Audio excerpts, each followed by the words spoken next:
à me, à me donner l'opportunité de présenter le Puffin des Baléares et le plan d'action sur lequel je travaille. Donc, je suis Adrien Lambrecht, je travaille à l'Office français de la biodiversité, plus particulièrement dans sa délégation de façade atlantique, où je suis chargé de l'animation de ce fameux plan national d'action pour le Puffin des Baléares, que je vais vous présenter donc aujourd'hui. Euh, Hop, voilà. Donc, ce que je vous propose pour cette conférence, hein, comme suggéré et discuté avec Pierre, c'est de reposer mon exposé sur deux grandes parties. Une première partie qui vous permettra de vous familiariser si ce n'est pas déjà le cas, avec l'espèce, avec une description relativement détaillée de l'espèce, son écologie, etc. Et en deuxième temps seulement, la présentation du plan d'action en lui-même, de quoi il est composé, qu'est-ce qu'il contient, quelles sont les actions qu'on essaie de mettre en œuvre. Voilà. Donc sans plus attendre, hein, je démarre la conférence avec une description de l'espèce un petit peu succincte. Donc pour ceux qui ne connaissent pas le puffin des Baléares, c'est un oiseau marin de taille on va dire moyenne, taille d'une mouette rieuse, pour vous donner une idée. C'est un oiseau marin qui est dit pélagique, un oiseau du large, mais dans cette catégorie des oiseaux du large, on peut quand même considérer que le puffin des Baléares est plutôt côtier par rapport à d'autres pélagiques qui sont eux strictement hauturiers. Donc il y a quelques photos hein, qui vous permettent de vous faire une idée de à quoi il ressemble. C'est un oiseau qui a un plumage relativement uniforme de façon globale, hein. Brun sombre sur le dessus, un peu plus pâle dessous, fond plutôt blanchâtre sur les parties inférieures, plus ou moins maculé de brun. La constante, c'est les aisselles toujours sombres, sales comme on dit, et le dessous de la queue qui est toujours sombre aussi. Et c'est ce qui permet notamment de le distinguer d'espèces proches comme le puffin des Anglais par exemple, voire le puffin yelpan en Méditerranée. Donc c'est un oiseau qui fréquente plutôt, donc, comme je disais, plutôt côtier, hein, plutôt le plateau continental. Et dans le plateau continental, on se rend compte que c'est vraiment les premiers 1000 nautiques hein, qui sont fréquentés, les premiers, allez, 12-20 000 nautiques globalement. Euh, Ce qui peut aussi permettre de le distinguer quand on est en mer, c'est son vol, typique de la famille des Procélaridés et des puffins en particulier, un vol qui alterne des phases de planée avec des phases de séries de battements de faible amplitude, avec des ailes qui sont tenues assez rigides. Donc ce type de vol est très caractéristique, je pense que la plupart d'entre vous le connaissent, des puffins. Cette espèce a la particularité d'être grégaire à peu près tout le temps, même dans sa période internuptiale en pleine mer, où on le retrouve en groupe à la fois quand il se nourrit, mais aussi en radeau de repos qui peut former en surface de quelques dizaines à centaines, voire quelques milliers d'individus. Donc pour illustrer ça, je ne résiste pas à l'envie de vous faire partager une petite vidéo un peu inédite. On a l'habitude, hein, enfin, pour ceux qui ont un petit peu l'habitude des oiseaux marins, des puffins, etc., vous avez en tête ces photos, comme on voit en bas à droite, de radeaux de puffins des Baléares posés sur l'eau. Mais on a pu faire récemment là, une petite vidéo à partir d'un drone, donc on voit un petit peu, vu de dessus, ce que ça peut donner. C'est assez rigolo. Donc, elle n'est pas très longue, donc je peux vous la partager. Pierre, tu peux me confirmer qu'on la voit bien, la vidéo que je partage? Ouais, je t'entends pas, mais ouais. C'est pas, elle est pas apparue pour l'instant, hein. Ah, Euh, il y a pas, il y a mince. l'écran, mais si tu veux, elle apparaît pas. D'accord. Bon, bah, du coup, ça a pas. On a fait le Et, test hier, mais ça ouais, marche. Mais le là, ça test marche a pas. marché hier, mais c'était dans d'autres conditions peut-être aussi. Et peut-être, pourtant, c'est assez similaire. Ah, c'est dommage. Bon, bah, tant pis. Parce que là, Parce que on l'a pas, moi, hein, on ah, l'a d'accord, pas. moi, elle passe sur Voilà. mon écran. Elle Euh, passe pas, nous, elle est pas en ligne.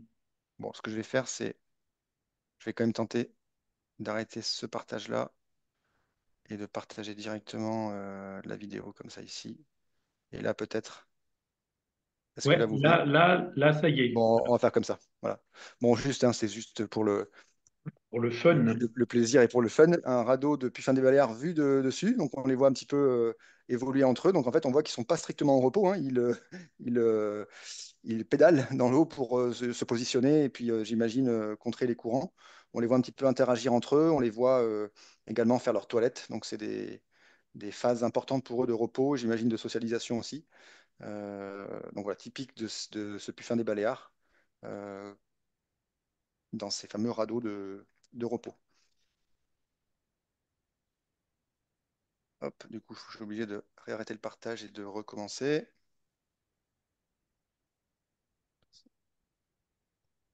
Hop, voilà.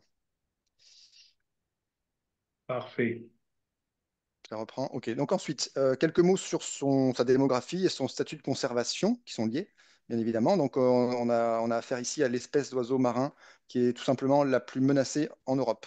Elle est classée par l'UICN dans sa liste rouge mondiale et Europe en danger critique d'extinction, ce qui est, comme vous le savez, j'imagine, la classe la plus critique avant l'extinction. En effet, c'est une population d'oiseaux qui est limitée, hein. On a l'estimation est de à peu près 25 000 individus en tout et un nombre de couples nicheurs. Là aussi, c'est des estimations, pas évident à faire sur les colonies, de 3000 couples à peu près. Et malheureusement, ce qui pêche, c'est sa dynamique démographique, hein. On a les modèles démographiques euh, estiment un déclin très prononcé d'environ 14% par an, ce qui fait dire au modèle que d'ici 50-60 ans, si la courbe n'est pas enrayée, on aura une extinction du puffin des Baléares. Le problème est vraiment lié à son taux de survie adulte, qui est pour ce type d'espèces longévives sont attendus comment dire, ce taux est censé être très haut, 0,9, 0,95. Et malheureusement, pour le puffin des Baléares, c'est 0,8, donc un taux de survie adulte qui est trop faible, et qui explique le déclin. Et donc ce taux de survie adulte, il est causé par deux principales pressions. En premier lieu, les captures accidentelles par la pêche professionnelle, directement en mer, et également de la prédation d'adultes.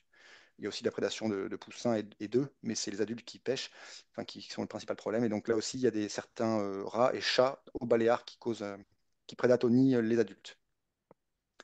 Voilà, donc en termes de reproduction, donc c'est une espèce, comme son nom l'indique, qui est endémique des Baléares. Elle ne se reproduit que sur cet archipel. Une espèce donc longévive, elle peut vivre jusqu'à plus de 20 ans, philopatrique, donc qui revient toujours sur ses sites de reproduction, les mêmes tout au long de leur vie, et qui est coloniale. Donc elle est grégaire en mer et coloniale dans sa reproduction. Elle niche sur des falaises, des petits îlots rocheux, autour des principales îles des Baléares, hein. Elle ne niche plus sur les îles, on va dire, principales, continentales, Majorque, Minorque, etc., mais plutôt sur les îlots périphériques dans des terriers qu'elle réoccupe plus ou moins dès fin août-septembre, même si ensuite ils attendent le février-mars pour la ponte, avec un envol des jeunes qui est autour du mois de juin. Vous voyez ici quelques photos d'habitats typiques de reproduction aux Baléares de cette espèce. Ensuite, c'est là où ça devient encore plus original. Euh, donc en termes de distribution migration, c'est une espèce, donc, comme je disais, qui se reproduit en fin d'hiver, printemps aux Baléares. Et ensuite, elle a un patron de dispersion, de migration qui est tout à fait original, puisque tous les oiseaux vont quitter la Méditerranée de l'Ouest pour passer le détroit de Gibraltar et ensuite passer les mois suivants, donc l'estivage et le début d'automne, sur le plateau continental du Portugal, de la Galice et plus au nord du golfe de Gascogne, donc en France chez nous, et en Manche Ouest. Voilà, donc la plupart sur les 25 000 individus, je crois que j'en parle un petit peu après, mais on a à peu près 50% des oiseaux qui restent sur la partie portugaise et 50%, à peu près, on en parlera tout à l'heure, plutôt sur la partie golfe de Gascogne, Manche Ouest. Pour ce qui est de la distribution, si on fait un petit focus sur la période de reproduction, donc en retour en Méditerranée de l'Ouest, là il y a des données de télémétrie. Les oiseaux sont suivis depuis les colonies avec des poses de balises type GLS ou GPS qui peuvent permettre d'avoir des connaissances sur les trajets alimentaires, etc. en reproduction. Donc on voit là sur les cartes que c'est une espèce qui elle niche au Baléares et elle est quand même très très inféodée aux zones très côtières de la Catalogne principalement pour se nourrir lors de cette période de reproduction, avec quelques individus, quelques incursions en France dans le golfe du Lion, et aussi quelques incursions un peu plus au sud de l'Espagne et sur les côtes algériennes. Mais c'est principalement, comme vous le voyez, autour des secteurs très côtiers catalans se font comment dire, les déplacements des oiseaux en période de reproduction. Ensuite, donc voilà la migration post-nuptiale, donc après la reproduction, donc à partir de juin, on va dire, même si des premiers individus non reproducteurs peuvent être observés chez nous dès le mois de mai. Donc là, il y a quelques. Alors, la carte de droite propose donc on permet de distinguer, hein, c'est toujours issu des travaux de télémétrie. On voit que les deux grandes zones, hein, on les retrouve, Golfe de Gascogne, Manche Ouest, et péninsule ibérique avec au large du Portugal et un petit peu le golfe de Cadix au sud de l'Espagne. On voit aussi en bas à gauche quelques trajectoires individuelles qui permettent de voir que les individus vont, une fois arrivés en Galice, soit directement traverser tout droit, de part et d'autre du golfe de Gascogne, directement vers la pointe bretonne ou vers la Vendée.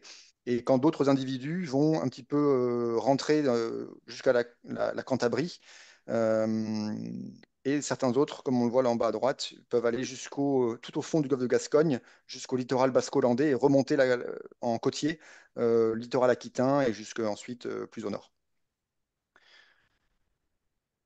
Voilà, donc comme je disais tout à l'heure, hein, il y a à peu près 30 à 50% de la population qui rejoint nos eaux, entre guillemets, françaises du golfe de Gascogne et de Manche-Ouest. Alors maintenant, c'est plus nos eaux parce que ça remonte tellement que ça commence à atteindre vraiment les côtes aussi du Royaume-Uni. Et là, une publi toute récente de cette année, 2025, de la Crous, montre que ce ratio a tendance à basculer entre guillemets, hein, en notre faveur, c'est-à-dire qu'il y a de moins en moins d'oiseaux qui estivent, enfin qui passent la période internuptiale côté Portugal, et de plus en plus qui basculent du côté plus au nord, donc chez nous, Golfe de Gascogne, Manche Ouest. Et au sein de ce grand secteur, on a quand même des hotspots de présence, donc le golfe normand-breton en particulier, notamment les baies de Saint-Brieuc et les baies du Mont-Saint-Michel historiquement, la mer d'Iroise, donc la pointe Finistère et le sud Finistère, le Mortbraz, donc délimité par Quiberon, Belle-Île, Ouatédic et l'estuaire Loire, le littoral vendéen et l'Île-Dieu, et enfin le littoral basco-landais, on va dire. Ça, c'est un petit peu historiquement les grands hotspots de présence dans les eaux françaises. Là, bon, un petit focus, je ne vais pas passer trop de temps, mais pour montrer qu'il y a aussi des disparités très locales. Là, par exemple, un des secteurs dont je parlais, la mer d'Iroise, et en particulier la baie de Douarnenez, qui est un hotspot particulier, puisque vraiment, il y a un patron assez régulier de phénologie de présence, avec des pics très, très importants et assez brefs, qui sont toujours en tout début de retour de migration, enfin, retour post-nuptial. Donc, à partir de mai, juin et parfois début juillet, on se retrouve parfois avec des rassemblements énormes et très, enfin, plus ou moins bref, hein, quelques jours à quelques semaines, en baie de Douarnenez, donc un espace très confiné, où il y a eu jusqu'à plus de à peu près 5000 individus, ce qui est énorme, c'est 20% de la population mondiale, qui peut se retrouver sur un espace aussi limité que la baie de Douarnenez. C'est un des exemples pour montrer qu'il y a bien sûr des disparités locales au sein de ces hotspots et qu'il y a une variabilité interannuelle qui peut être aussi assez importante. Euh, je regarde le temps, ouais, bon, j'ai un petit peu de temps, donc là c'est pareil, quelques illustrations en images. Alors il faut que je vais devoir sortir de la vidéo, du diaporama, pour montrer donc deux vidéos qui simulent le trajet qu'on a pu suivre grâce à notre suivi par télémétrie, donc par balise GPS, où on peut suivre un petit peu comment dire, en accéléré, visualiser un peu des trajets individuels de migration. C'est toujours assez euh, rigolo de voir ça. Alors, normalement, ici,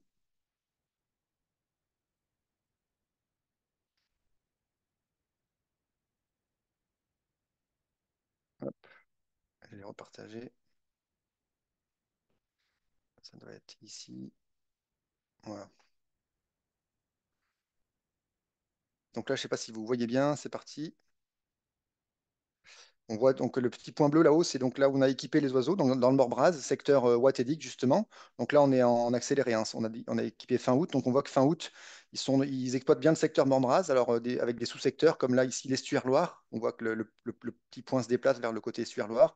Je crois que ça va revenir un petit peu côté plus nord Mortbraz, Ouattedic. Donc là, on est le 8 septembre, 9 septembre.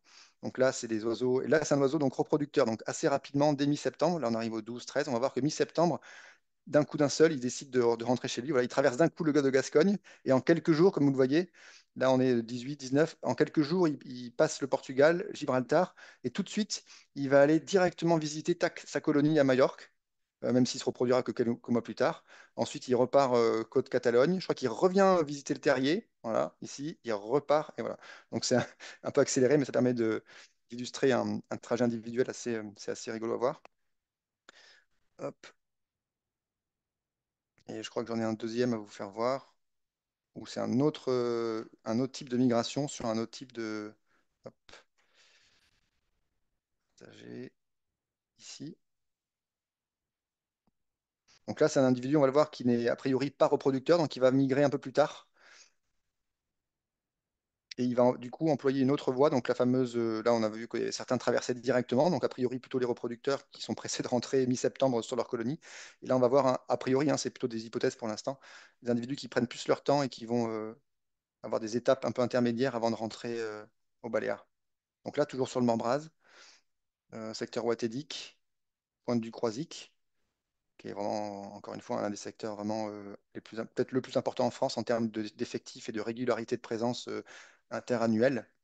Donc là, cet individu, je crois que c'est à peu près vers mi-septembre aussi ou fin septembre, il va commencer sa migration retour, mais en faisant une étape intermédiaire. Donc là, en l'occurrence, sur le secteur, voilà, secteur de mer des Pertuis estuaire Gironde, sur les îles Ré et Oléron, à peu près par là. Donc là, on est mi-septembre aussi. Et ensuite, voilà, il va pas couper complètement, mais couper un peu plus, un peu moins directement pour aller côte basque espagnole, là aussi Portugal, Gibraltar, tout ça en quelques jours, hein, c'est très rapide. Une fois qu'il a entamé la migration, ah si, non, mais ça c'est encore c'est une erreur de ma part, c'est aussi un reproducteur hein, qui est allé directement aussi sur une colonie à Majorque, et ensuite il est venu visiter le golfe du Lion en France. Oups. Hop, voilà, donc je vais revenir à mon diaporama.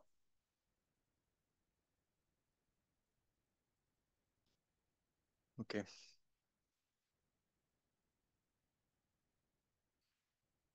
Voilà quelques deux cas qui illustrent aussi l'autre type de pattern que je pensais illustrer avec la vidéo, mais qui est plutôt illustré ici avec un trajet retour assez connu, assez classique. Le littoral basco-landais et landais au sens large, en fait, la côte aquitaine, est vraiment une zone de halte privilégiée, plutôt donc en migration retour. On l'a un peu moins ce phénomène, on a vu individuellement, ça pouvait arriver lors de la migration post-nuptiale, mais là, ici, sur le trajet retour, c'est assez classique de voir des oiseaux qui viennent passer du temps septembre, octobre, voire jusqu'à novembre, dans le sud-sud Gascogne, sur le littoral basco-landais, notamment aux alentours du gouffre de Cap-Breton et au large entre Arcachon et Cap-Breton, quoi. Voilà, je passe à la suite. L'alimentation de cette espèce, donc elle est relativement variable selon les saisons, mais quand même, elle est principalement axée sur les petits poissons pélagiques de type anchois, sardines, sprat, lançon éventuellement. Mais également, on sait bien aujourd'hui, c'est un oiseau opportuniste qui peut aussi enfin, qui se nourrit de façon variable, en part variable, de rejets de pêche issus de chalutiers. Donc un exemple, nous on a pu lancer quelques études, on en parlera tout à l'heure, mais qui nous ont permis de préciser un petit peu sur les oiseaux qu'on a pu capturer, équiper et sur lesquels on a fait des prélèvements de tissus, de sang et plumes. On a pu préciser un peu le régime alimentaire donc d'une trentaine d'individus de la campagne 2022 dans le Morbraz de capture d'oiseaux. Et on a pu démontrer avec des analyses d'isotopes stables carbone et azote que on retrouve cette proportion estimée hein, de 70% de poissons petits pélagiques, sardines, anchois, etc. Donc chassés, pêchés sur des chasses naturelles, et environ 25% de proies démersales, donc issues du fond de la mer, donc pas naturellement pêchées, mais donc issues de rejets de pêche. Donc on a à peu près ce ratio, en tout cas dans le Morbraz. Mais on retrouve dans d'autres études, notamment en Espagne, ce type de ratio entre proies démersales issues de rejets de pêche et proies naturelles. Donc, on a pu constater aussi que le puffin des Baléares, comme d'autres oiseaux marins, est souvent associé à d'autres espèces en chasse mixte avec d'autres oiseaux marins, mais aussi des mammifères marins. Et donc, par exemple, dans le Morbraz, mais on a pu le constater aussi au Glénan, c'est très souvent associé à des pêches de dauphins communs qui ramènent en surface des proies qui sont les mêmes hein, entre dauphins et oiseaux. Donc, toujours pareil, c'est petits pélagiques, anchois, sardines, maquereaux, etc. Et donc là, par exemple, c'est une photo qui illustre bien la multiplicité d'espèces associées à des dauphins communs sur une chasse. Là, on voit au loin Édic. D'autres illustrations, on voit bien le puffin des Baléares en interaction directe avec les pêcheries de dauphins communs. Là, c'est dans le Morbraz également. Et là, on passe à autre chose, donc dauphin commun, mammifère marin, mais aussi le thon rouge, et ça c'est assez récent, c'est un phénomène qu'on est en train de creuser, d'étudier. Le retour du thon rouge ces dernières années, donc le retour du thon rouge dans nos eaux atlantiques, c'est 2015-2020. Et là, on a pu constater aussi sur le terrain des fortes associations avec le thon rouge. Là, on ne sait pas encore ce que c'est, mais on voit des petits poissons sauter hors de l'eau qui fuient leurs prédateurs sous l'eau. Donc on voit sardine ou anchois, je ne sais pas trop, qui est en train de sauter au-dessus de l'eau. Et là, on voit que ce qui apparaît, c'est des thons rouges qui sont en train de chasser par-dessous. Et là, on voit très bien les puffins des Baléares et d'autres espèces en train de profiter de cette manne ramenée à la surface par les thons.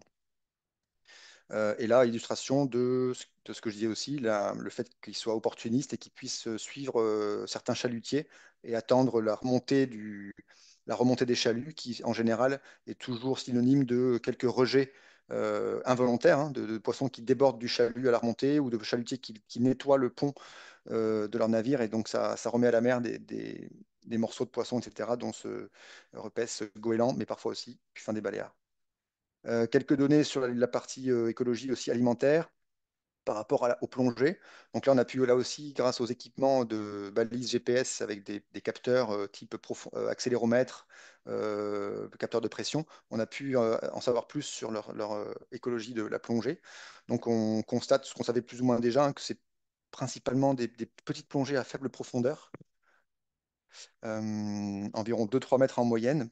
Quand ils peuvent rester en surface, ils le font. Mais parfois, c'est des très bons plongeurs. Donc, on voit que ponctuellement, ils sont capables d'aller jusqu'à plus de 20, voire 30 mètres de profondeur. On a un record à 37 mètres de profondeur. Donc, ils sont capables, quand il le faut, d'aller plonger très profond. En termes d'activité, on a pu aussi démontrer, grâce à ces suivis GPS, qu'ils passaient à peu près un tiers de leur temps en vol et le reste, donc 2 tiers, plutôt en radeau de repos posé, repos ou socialisation, etc. Et en termes d'activité nictémérale, donc jour-nuit, là aussi on a pu démontrer, c'est intéressant ça a plein d'applications sur la gestion et la réduction de certains risques. On verra par la suite. On voit qu'ils sont très actifs en recherche alimentaire la journée et que la nuit, ils sont quasiment exclusivement au repos, avec une reprise de l'activité de vol et de plongée donc alimentaire, juste un petit peu avant le lever du soleil, hein, vers 5, 6, 7 heures du matin et jusqu'à 19, 20 heures le soir. Voilà, donc j'ai fait un peu le tour là, de la première partie de présentation générale de l'espèce et de son écologie. Donc sans plus attendre, je vais juste regarder l'heure. Voilà, 18h30, c'est parfait, je suis à la moitié. Je propose d'enchaîner directement, sauf si on fait une première session de questions sur l'écologie de l'espèce, mais on peut peut-être finir l'ensemble et puis faire les questions après. Donc je vous propose de passer en revue un petit peu, de balayer en résumé, en synthétique, hein, le contenu du plan national d'action en faveur du puffin des Baléares. Ah zut, on est en train de me dire qu'il faut que je quitte la salle que je pensais être ouverte jusqu'à 19h. Mince. Euh, Zut, zut, zut. Comment je vais faire ça? Bon, je suis à la moitié, donc peut-être qu'on peut, Pierre, est-ce qu'on peut faire Ben, une écoute, on fait une pause. une On pause fait de une 5 pause. minutes et On fait une pause j'espère de cinq pouvoir. minutes. Hein. Voilà, dans Personne 5 ne quitte minutes. la salle Voilà, virtuelle petite et puis pause. tu nous retrouves. Essaye de trouver un Voilà, site. Hein. voilà, Voilà. j'ai trouvé un site et dans 5 minutes. J'arrive tout de suite. À tout de suite. Merci. Merci.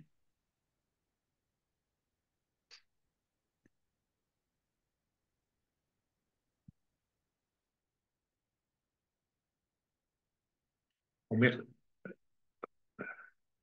Oh, je pense que tu as la diapo. Parfait. Donc, je disais, le PNA Puffin des Baléares. Donc, il s'agit tout d'abord, avant d'être un document, hein, c'est une politique ministérielle nationale qui vise à protéger les espèces vraiment les plus menacées sur le territoire métropolitain et à l'outre-mer, donc dont le puffin des Baléares. À noter que c'est la première espèce d'oiseau marin métropolitaine, même espèce marine, qui ne soit pas hors territoire d'outre-mer, qui fasse l'objet en France d'un PNA. Donc ça, c'est quelques brefs rappels historiques là, sur le PNA. Donc c'est en 2017 que le ministère a décidé de lancer un PNA puffin des Baléares. Donc il a confié à la Dreal Bretagne, donc la région qui est la plus concernée par l'espèce, voilà, de coordonner la mise en place de ce PNA. La Dreal s'est associée à l'OFB pour la coordination technique de ce PNA, qui s'est d'abord matérialisé par une phase de rédaction du PNA entre 2018 et 2020 sous l'égide d'un COPIL national. Et ensuite, ce PNA, une fois rédigé, a été validé par le CNPN, Comité national de protection de la nature, mais aussi le ministère en charge de l'écologie. Ça, c'était fin 2021. Et donc, officiellement, ce PNA, qui sur 5 ans, hein, ce sont des cycles de 5 ans, a démarré fin 2021 pour une fin de premier cycle, fin 2026. Donc, c'est un plan qui s'appuie enfin, qui propose une stratégie, on va dire, de moyen terme, hein, de rétablissement de l'état de conservation de l'espèce au travers de 4 grands objectifs. Tout d'abord, une stratégie de suivi de l'espèce pour améliorer la connaissance autour de cette espèce. La mise en œuvre, le cœur du sujet, hein, ça reste la mise en œuvre d'actions concrètes, pragmatiques sur le terrain pour tenter d'enrayer un peu les pressions qui causent le déclin de l'espèce. Il y a également tout un travail d'intégration des enjeux autour du Puffin des Baléares dans toutes les activités humaines et les politiques publiques qui sont menées. Et enfin, un volet de travail autour de la sensibilisation, l'information des différents acteurs et le grand public aussi, qui peuvent être concernés par les enjeux Puffin des Baléares. Donc, stratégie de suivi, quelques mots. Elle repose sur quatre grands piliers. Donc, on travaille, je ne vais pas passer trop de temps là-dessus, mais on travaille sur les données dites opportunistes, hein. On essaie de compiler l'ensemble des observations comment dire, de partage citoyen d'observations sur des bases de données collaboratives, etc., pour essayer de les synthétiser annuellement, pour essayer d'en tirer ce qu'on peut en tirer. Mais principalement, on a trois autres grands suivis qui sont proposés. Les observations depuis la côte des principaux stationnements de l'espèce en France, au nombre de 6, on verra lesquels. On mutualise l'ensemble des campagnes d'observation protocolées en mer, que ce soit par avion, par bateau. Tout ce qui est protocolé en mer, on s'y intéresse et on essaie de récupérer les données ou de nous-mêmes lancer des campagnes de suivi dédiées de ce type-là, donc bateau ou avion protocolé en mer. Et enfin, le programme écologie spatiale et trophique, basé sur tout un travail de capture d'oiseaux, équipement GPS, prélèvement de tissus dont je parlais tout à l'heure. Donc, il y a un programme qu'on a commencé dès le début, qu'on espère faire tous les ans pendant la durée du premier cycle. Donc là, ce serait la quatrième année cet été qu'on arrivera à le faire. Et c'est bien toujours l'objectif. Donc pour le suivi des principaux stationnements, donc voilà, il y en a 6 du nord au sud. Un premier site Cotentin à Bobigny, ensuite la baie du Mont-Saint-Michel, la baie de Saint-Brieuc, la baie de Douarnenez. Pointe de Trévignon, c'est un nouveau site là qu'on a rajouté il y a 2 ans. Et puis Pointe du Croisic pour le secteur du Morbihan. Donc là, on s'appuie, on fait travailler les ONG locales pour assurer ce suivi qui est un comptage tous les 10 jours entre juin et octobre à partir de plusieurs points d'observation si possible pour trianguler et localiser les différents radeaux de puffins. Mais pas que. Voilà, donc là, c'est un exemple par exemple sur le site baie de Douarnenez. Ça permet ces suivis d'avoir des résultats en termes d'abondance, mais aussi de phénologie de présence, très important pour ensuite mettre en place des actions de conservation, savoir où, quand, comment arrivent les puffins, en quel effectif et à quel endroit. Donc là, par exemple, le baie de Douarnenez, avec un graphe de phénologie d'arrivée sur l'année 2024, c'était, voilà. Et puis des cartes de localisation des groupes, des radeaux, pour pouvoir ensuite derrière mettre en place éventuellement des actions de conservation. Ces suivis permettent aussi de documenter des interactions avec les activités humaines, notamment des interactions de type pression, des interactions négatives avec dérangement par la pêche plaisance, la pêche de loisirs, la pêche professionnelle, par les différentes activités nautiques comme les jet skis par exemple. Et ensuite, on peut mobiliser ces résultats et les valoriser au travers de différentes actions et différentes comment dire, politiques publiques, notamment d'extension de création d'aires marines protégées, la mise en place des zones de protection fortes, par exemple, qui est actuelle et qu'on alimente là directement par nos suivis avec nos données pour proposer des zones de protection. Ça permet aussi d'alimenter nos programmes de travail dont je parlerai tout à l'heure, de caractérisation des interactions avec la pêche professionnelle. Donc, tous ces suivis permettent de connaître, comment dire, de calibrer et de localiser ou d'affiner le plan d'échantillonnage de ces travaux et éventuellement aussi nos travaux avec les développeurs de parcs éoliens en mer. Ça permet aussi d'avoir des informations pertinentes, récentes, actualisées, précises pour proposer des mesures. On verra tout à l'heure quelques exemples. Autre type de suivi, voilà, donc les suivis protocolés en mer. Donc là, c'est un des exemples de suivi, alors pour le coup, que le PNA a lui-même initié, généré, proposé, un suivi protocolé. Donc là, on s'est appuyé sur un opérateur local qui est le Centre de la mer de Biarritz, qui est déjà bien expérimenté sur ce type de protocole en mer. Ils avaient un programme que vous connaissez peut-être, qui date des années 80, Herma, à bord des bateaux type douane, qu'est-ce que tous les actions de l'État en mer, on va dire, ils mettent toujours d'ailleurs des observateurs à bord et ils collectent de la donnée mammifères marins, oiseaux marins depuis des années, donc ils sont déjà bien rodés sur ce type de protocole. Donc là, on leur a fait faire depuis 2022, je crois, et ça continue là. Des campagnes dédiées Puffin des Baléares entre juin et novembre sur le secteur. Alors au début, c'était circonscrit au littoral basco-landais, et là, on l'a même étendu jusqu'au quasiment sud Gironde, sud d'Arcachon. Et on l'a prolongé plus au nord. Là aussi, c'est assez récent. On a pu financer, dans le cadre du PNA, un suivi complémentaire sur la partie un peu plus, encore plus au nord, au droit du bassin d'Arcachon, qui est une zone un peu critique, puisqu'on verra tout à l'heure aussi, des données de capture accidentelle par la pêche qui ont été documentés sur ce secteur-là. Donc là, c'est la CEPANSO, qui est l'association qui est gestionnaire de la RNN du banc d'Arguin. Donc là, qui a des moyens en mer, etc., qui a aussi des compétences oiseaux marins. Donc on a mobilisé pour des suivis à la fois depuis la côte, avec 3 points d'observation, mais aussi des campagnes par bateau pendant l'été avec des transects protocolés. Et voilà, autre exemple, mais je passe rapidement, le côté méditerranéen cette fois, avec le COGAR, une association naturaliste ornitho aussi du Gard, qui assure depuis l'an dernier et pour encore 2 ans des suivis protocolés en mer dans le golfe d'Aigues-Mortes.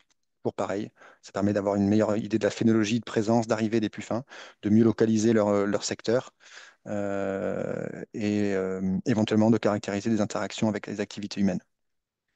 Le programme d'écologie spatiale et trophique, donc voilà, il est basé sur le biologging GPS, hein. On essaie d'équiper les oiseaux de GPS, de balises GPS. Donc là, on s'est appuyé, on a commencé hein, par tester une nouvelle méthode de capture. C'était un peu le verrou technique au démarrage.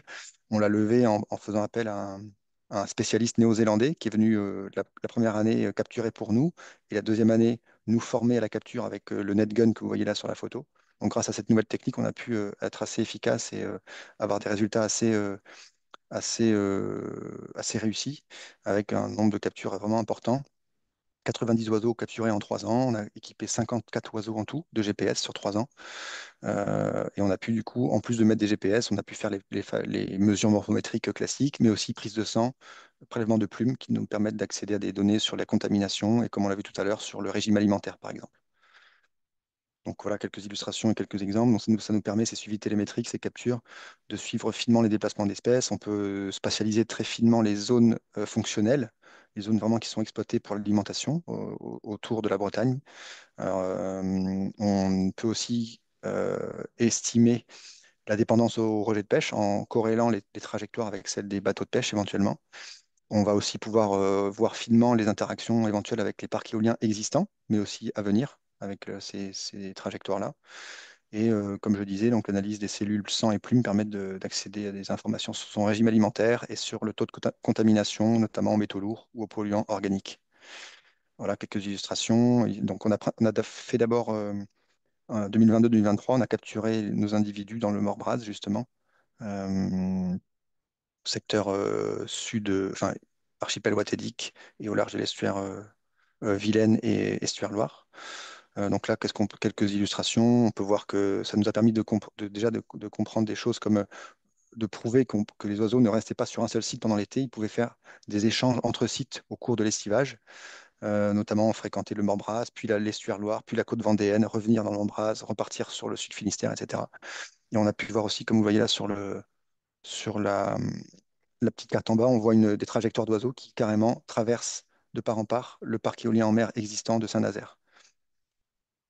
Ça permet de faire des cartes très précises de densité de présence sur un secteur comme le Morbras qu'on a bien étudié du coup en ayant capturé 2 années de suite sur cette zone-là. Et ça a permis de mettre en évidence des zones qui étaient jusqu'alors inconnues de présence et de zones fonctionnelles pour le puffin des Baléares. Par exemple, la zone des hauts fonds à l'est des Glénans, donc la basse jaune et la basse, je ne me souviens plus du nom, enfin les hauts fonds à l'est des Glénans, qui étaient jusqu'alors, alors soit c'est des nouvelles zones nouvellement exploitées par le puffin, mais plus probablement des zones qui n'étaient pas prospectées, pas très suivies, hein, et qui, grâce à ces suivis GPS, ont permis de mettre le doigt sur ces secteurs un peu clés. Et également sur la partie au large du golfe breton, donc dans les îles anglo-normandes, où on ne savait pas trop, on savait qu'il y avait un peu de présence, mais on n'avait pas idée de à quel point c'était devenu un des secteurs importants pour l'espèce. Et ces suivis télémétriques ont permis de mettre le doigt sur ces infos-là. D'autres exemples d'illustration, voilà, on voit bien les secteurs qui se dégagent, hein, le Morbraz, la partie dont je parlais au Glénan, on voit sur la carte centrale là. La baie d'Audierne qui est aussi apparue comme une zone super intéressante pour le puffin. La baie de Douarnenez et son ouverture en mer d'Iroise aussi, qui apparaît comme très, très exploitée par l'espèce. D'autres voilà, cas individuels, en haut à droite, on voit un oiseau qu'on a capturé côté Cap Fréhel et qui, pour rejoindre le secteur des Éaux de Bréa au large de Bréa, on le voit clairement, la petite tache orange, là c'est le parc éolien en mer de Saint-Brieuc et on voit que l'oiseau a assez clairement évité la zone du parc pour aller d'un point A à un point B entre 2 zones d'alimentation. Donc voilà, plein de données comme ça qui sont vraiment très très utiles et inédites pour cette espèce et qui nous permet nous d'asseoir nos actions et de calibrer nos actions de gestion. Donc, comme je disais, hein, action de gestion, je le répète un petit peu, je crois que j'en ai déjà parlé tout à l'heure. Politique de zone de protection forte, donc on propose des secteurs à enjeu plus fin des Baléares. Proposition d'extension, de création d'AMP, que ce soit des réserves naturelles, sites Natura 2000 en mer. On peut proposer aussi des extensions, des propositions de nouvelles zones, puisque c'est des politiques actuellement en cours, de complétion du réseau des sites Natura 2000 en mer.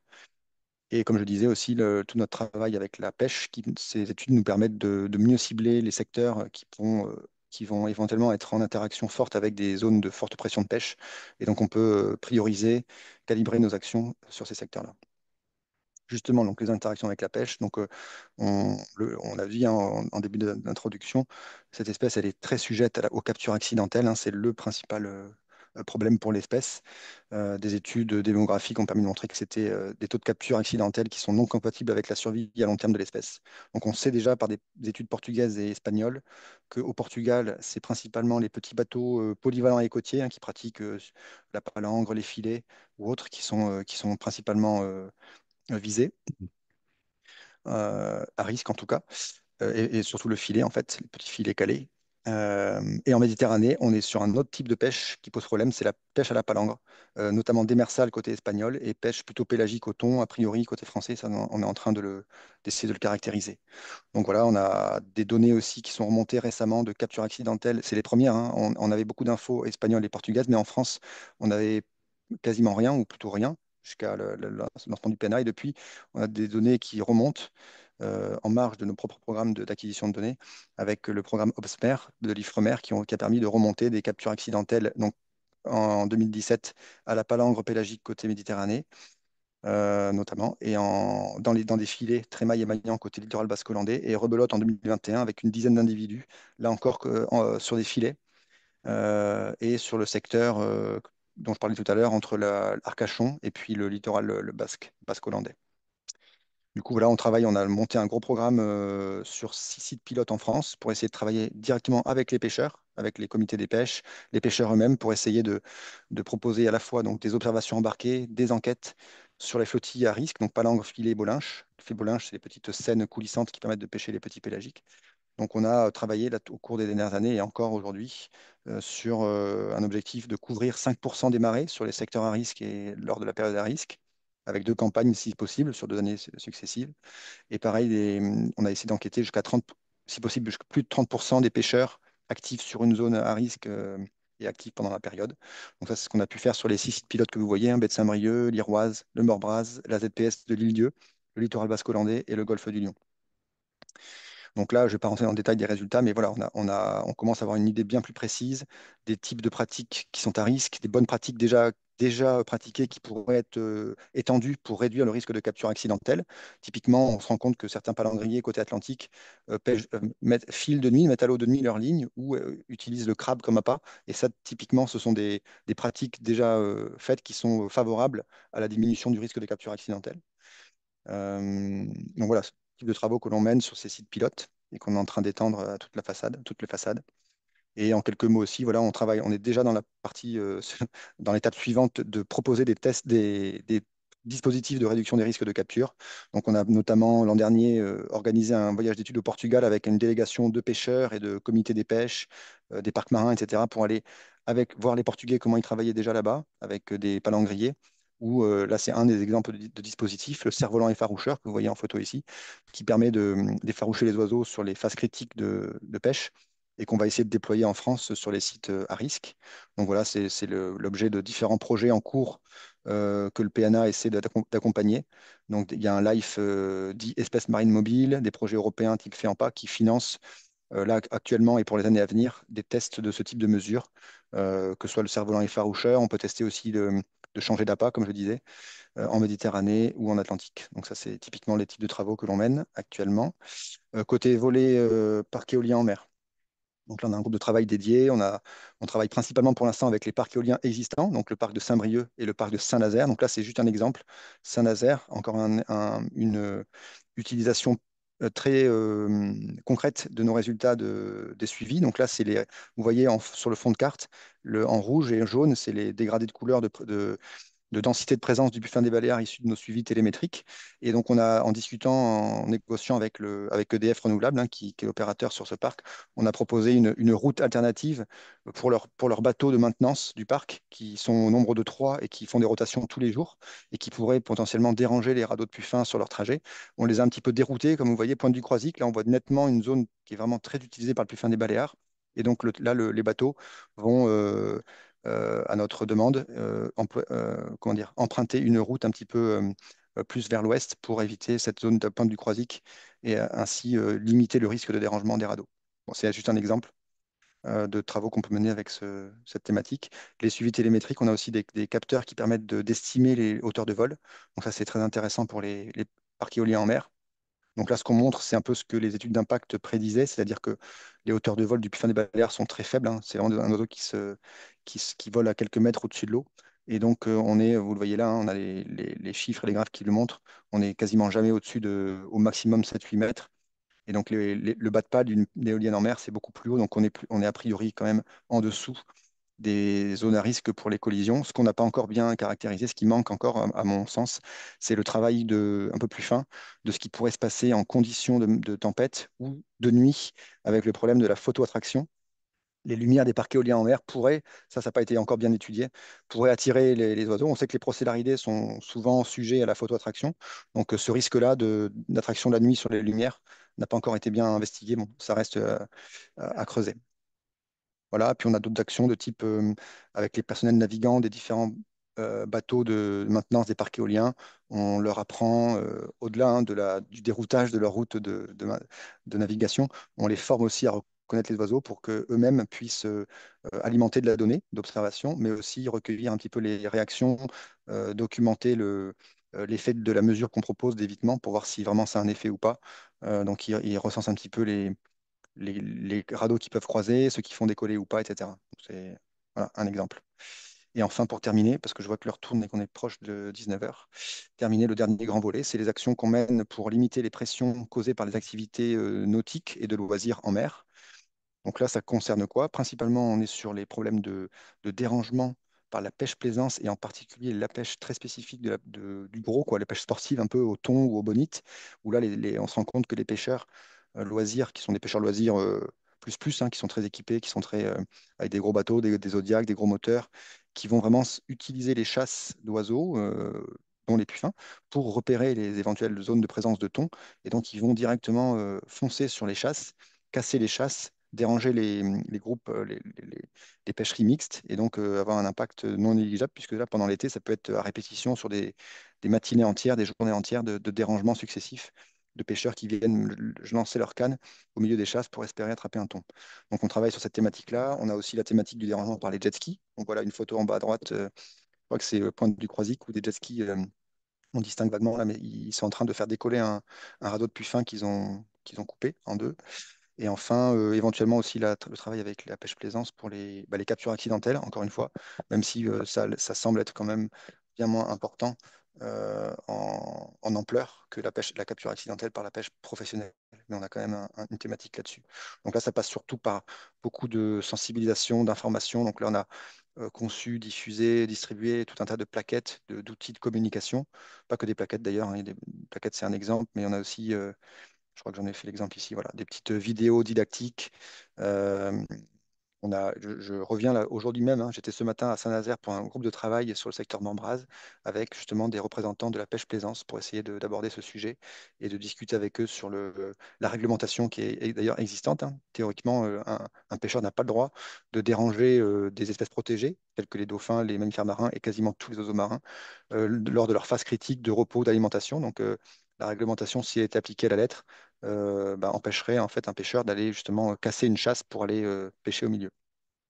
Donc voilà, c'est tout un travail de plutôt axé sur la sensibilisation, l'information que l'on mène sur cette thématique. Et je crois que c'est ma dernière diapo ici, c'est un autre exemple par rapport au VNM, au jet ski, où là on a un exemple concret de mise en œuvre, alors là réglementaire, donc on s'appuie sur enfin le ZEL, en tout cas la bonne, ouais, l'implication forte des services d'État en Vendée, c'est particulier à la Vendée pour l'instant, la DDTM, donc les services d'État en Vendée, qui nous sollicite annuellement lors lors du renouvellement des agréments pour l'activité de jet ski par certains clubs qui font voilà, qui proposent l'activité de jet ski. Donc là, c'est renouvellement d'agrément. Ils nous demandent annuellement d'actualiser des préconisations qui vont là, qui ont été assez loin, hein, qui vont jusqu'à l'interdiction sur la période cœur de présence. Donc pendant un mois, entre 15 août et 15 septembre, c'est carrément interdit.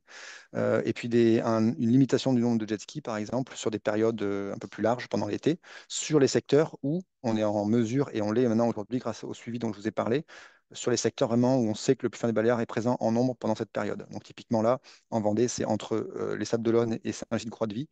Tous les suivis, que ce soit les suivis aériens, la carte en bas à gauche, ou les suivis télémétriques, la carte au milieu en bas, on a bien cette zone très très précise côtière entre Saint-Gilles-Croix-de-Vie et les Sables qui sont vraiment qui est le hotspot de présence. Et donc c'est sur ce secteur-là qu'on préconise cette réglementation particulière d'interdiction ou de limitation de jet ski. Voilà. Et j'en termine là-dessus. C'était un exemple concret d'application par rapport à cet enjeu-là. Je vous remercie pour votre écoute et je crois que je suis pile à l'heure et je suis tout à vous pour d'éventuelles questions ou discussions sur sur le sujet. Merci.